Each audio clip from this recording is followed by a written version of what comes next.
హైడ్రా పేరిట డ్రామా పెట్టి పేదల ఇల్లు కూల్చినవి తప్ప ఒక్క ఇల్లు కట్టలేదు.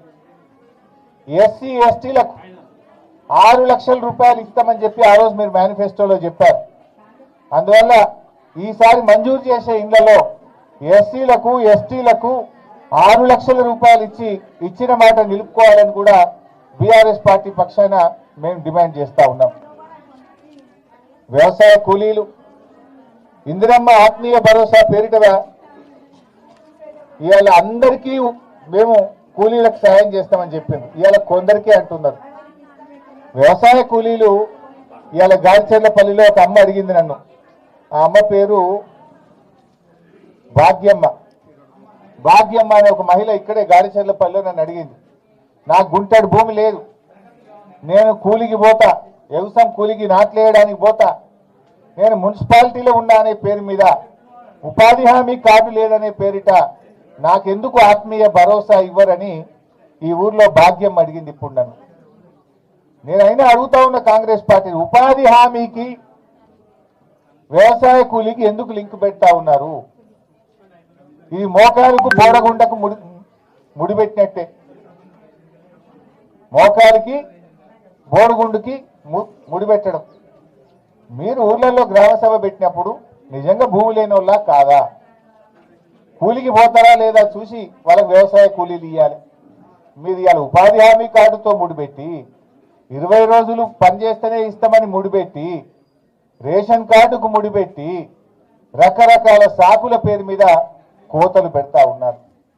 రాష్ట్రంలో 1 కోటి మంది కూలీలుంటే కేవలం 6 లక్షల మందికి మాత్రమే ఈ పథకం ఇస్తామంటున్నారు. అంటే 6 పైసలు ఇస్తున్నారు, 94 పైసలు ఎగబెడుతున్నారు. 6 పైసలు ఇచ్చి ఇక మా పథకం అమలైపోయింది అంటున్నారు. కోత పెట్టిందేమో 94 పైసలు, ఎగబెట్టింది 90 పైసలు, ఇచ్చింది 6 పైసలు.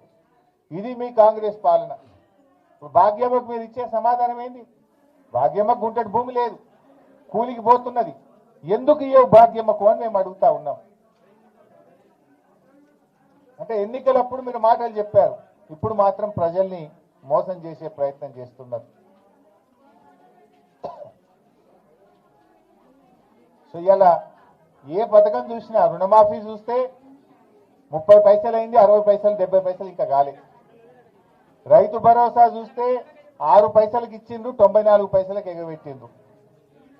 సారీ, వ్యవసాయ కూలీల పథకం 6 పైసలకు ఇచ్చిండ్రు, 94 పైసలు ఎగబెట్టిండ్రు. రైతు భరోసా చూస్తే వానకాలం ఎగ్గొట్టిండ్రు, యాసంగికి కూడా 6,000 ఇస్తామంటున్నారు. ఇండ్లు చూస్తే ఇదివరకైతే ఇచ్చింది లేదు, మరి రేపు అసలు లిస్ట్ వస్తే మీరు రంగు బయట పడుతుంది.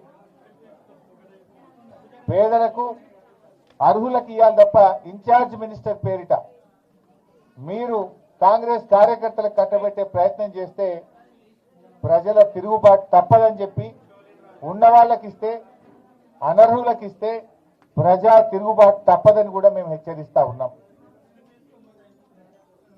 అదేవిధంగా రేషన్ కార్డులు కూడా వెంటనే ఇన్కమ్ లిమిట్లను పెంచి పట్టణ ప్రాంతాల్లో, గ్రామీణ ప్రాంతాల్లో ఆనాడు కేసీఆర్ గారు పెంచారు, ఇప్పుడు మీరు కూడా పెంచి అర్హులందరికీ కూడా రేషన్ కార్డులు ఇవ్వాలని కూడా కోరుతా ఉన్నాం.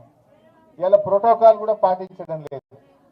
కాంగ్రెస్ పార్టీ ఎమ్మెల్యేలు ఉన్న కాడనేమో ప్రజాపాలనలో ఎమ్మెల్యే ఫోటో పెడుతుండ్రు, బీఆర్ఎస్ పార్టీ ఎమ్మెల్యేలు ఉంటే ఎమ్మెల్యే ఫోటో పెట్టలేరు. మీరు ఇదేం పద్ధతి? ఇదే జిల్లాలో వేరే దగ్గర మనం చూస్తే కాంగ్రెస్ ఎమ్మెల్యే ఉన్న కాడ బెజ్జంకిలో ఫోటో పెడుతున్నారు, నారాయణఖేడ్లో ఫోటో పెడుతున్నారు. మరి బీఆర్ఎస్ ఎమ్మెల్యేల దగ్గర ఎందుకు పెట్టారు? ప్రోటోకాల్ అనేది అందరికీ సమానంగా ఉండాలి, ఎమ్మెల్యే అయినా ఎంపీ అయినా.